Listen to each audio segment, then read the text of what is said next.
take it, do you have any aspirations of going further with the competitive eating and possibly going into the professional space, like with Major League Eating? Yeah, no, I'm just not as good. Like, I feel like some people are just like, you're so good at it. I'm like, if you actually got the list of like all the competitive eaters in the world, I'm actually right at the very bottom. Like, I'm really not good in like the scope of things. If I started going into the actual competitions, I would lose severely. Like, it's not even like worth doing it, because it's like, I do it because, it's just a bit of fun for me. I do it on my own terms. I'm not doing it like up against anybody. And I'm a lot of the time I'm like working with the independent food vendor that like, it's like the hot dog one that you mentioned like way earlier was one of my friends who does these really good hot dogs down in London.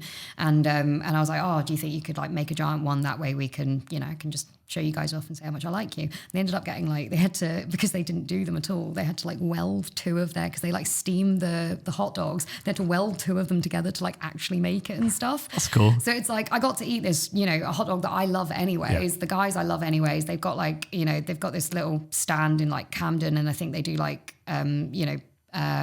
gigs and not gigs, like festivals and that like throughout the summer, and they just kind of do pop-ups. And it was just a bit of like, I want to help you guys, and the food's really good and I just want to promote it. So, it's like, I'm not going to sit there and be like, right, like how quickly can I get everything done? I'm like, I'm quite enjoying this. Yeah, that's not when you create content, it's not about like how quickly you do it. No. People think it is, I think. At the start, they might think, for people to watch me, I need to do this as quick as X or Y or Z.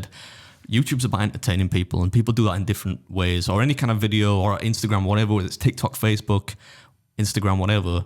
You have like your own, don't try and be like somebody else, right? The whole point is that you do what you want to do. If you're having fun on camera, that's great. Doing eating contests is not fun. It's a fun experience if you're competitive, like if you used to play a sport maybe and like you miss that.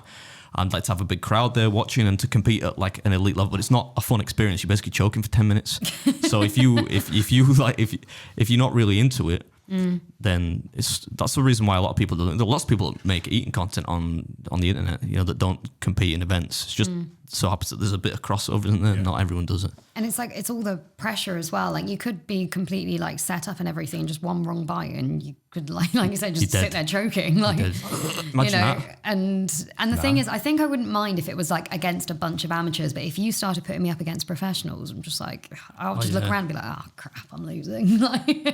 Yeah, I get obliterated at those all the time when Joey Chestnut turns up. Oh, Jerry Chestnut is just like a whole other human. You're right, Joey. How's it going, mate? Give us a bit of a break on this. Yeah, don't eat twice as much as me. Maybe just eat 10% more. Yeah, do you want to sandbag it a bit? It's like, can you like put your leftovers like in a doggy bag or something? That dude is an actual machine. Like you said, like biologically though, like when you look at him, he's got a massive mouth, a big old neck. Like he's built for it, isn't he? Yeah. But he's loving this. Yeah, he's got a massive mouth and a big neck. You're right, he does, yeah.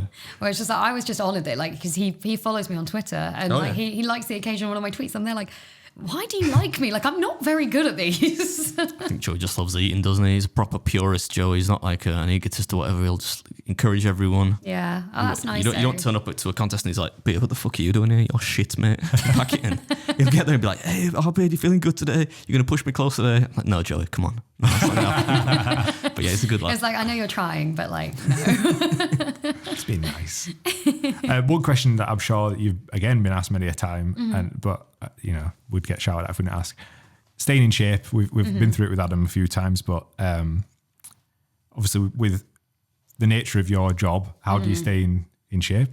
To be honest, with difficulty, like it's hard because it's like, I mean, don't get me wrong, I haven't done a food challenge in over a year now, so like that's one way of staying in shape. It's don't overeat. Not doing it.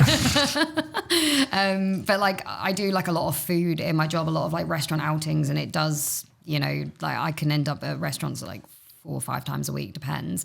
But like, I do when I go to places, like a lot of people will be like, you didn't eat all of that. I'm like, I genuinely did. Like I really did. But like, a lot of the time I'm bringing like a +1 with me. So it's like, a video I put up recently was, there's like a new sort of food market that's opened up in Canary Wharf.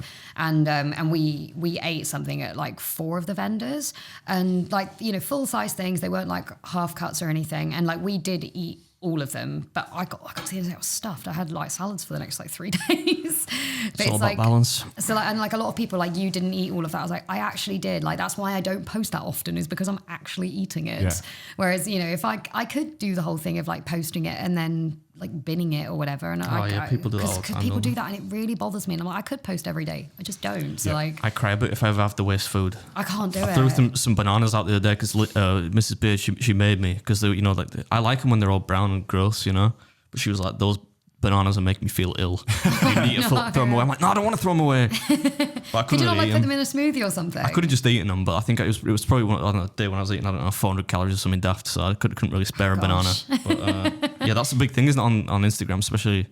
You said, maybe it's the same on TikTok, people showing tons of food, but they're not. They might not throw it away. Yeah. But people pretending they've eaten lots of food when they've not actually. But like, it kind of like bothers me a little. Like, the thing is, it's kind of like, I can't say upon other people or anything, but it does bother me because it's like, I would post all the time if I was wasting all of it. Yeah. Like, I could literally post content every single day if I was actually wasting, but I'm genuinely eating it. And like, when people accuse me of like, you only had like one bite of this and one bite of that, and they're like, mate, I like rolled out of that market. Like, Yeah. I was just like, I had everything. We did speak about it with Danny from Rate My Takeaway, didn't we? And because he doesn't eat every meal, and that's that, because he was churning out a video a day, wasn't he? At the beginning, he told us. I think so, something like that. But again, he was giving it to his team, who were taking it on for kids. Like, people don't know the circumstances, but they're quick to judge. Do you know what I mean? It's like, you're like this. So so I recently got a new flatmate, and as when I was like doing the viewings, because I was literally like trying to cram in like 20 in the space of like 2 weeks or something, and like one of my credentials was just like, they gotta like food. So like I ended up getting sent a box of like chocolates that had like all these, you know,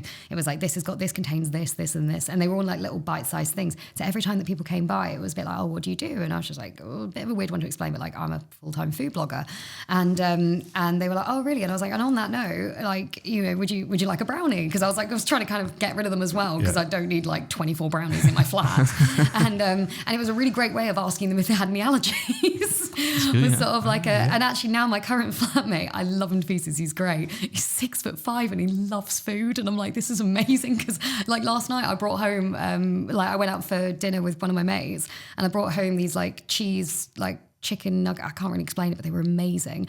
And like, we had a whole bunch of them left, so I just brought them home, and I was there like, here you go. And he's there like, this is the greatest thing ever. And I'm like, this is amazing for me. That was so you actually you had to advertise for like a flatmate. Yeah, like I did it on Spare. Was that kind of scary though? Like, what if you got somebody who was like just by pure coincidence was a proper freak, and he loved all your stuff, and he maybe didn't let. I would never do that. Like, when people deliver stuff to my house, I freak out a little bit, because I think, well, then they know where I live, you know? Yeah. Do we worry about that? It can be a little bit like, I don't know, because it's quite hard, because like when you get like the people in, you've literally got like, you know, less than an hour, like half an hour, whatever, to try and like decide whether you want to live with them. It is quite daunting, and like, I don't know, because like I kind of dwindled it down to, I didn't know whether I wanted to live with like a boy or a girl, and I've been living with girls like the whole time. I was like, oh, you know what, I'll change it up and live with a guy this time. But yeah, I did like a lot of viewings, and no one's been too weird. There's been a couple of guys, like there was one from a couple of years ago, because I had to do it twice.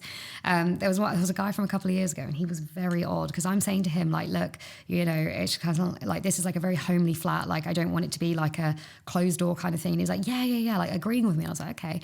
And then he just goes, so like, I'm probably going to be away for like 5-6 weeks, and then like, you know, then I'll be back for a week, and then I'm going to be away from like 5-6 weeks again. I was like, yeah, that's not really going to work for me, because like I actually want a flatmate. Right. And then when I sort of said to him, I was like, oh look, I'm really sorry, I went with someone else. He then just goes, now this gives me an opportunity to ask you out on a date. And I was like, that's weird. I'm like, you were willing to try and like live with somebody that you were going to try and date.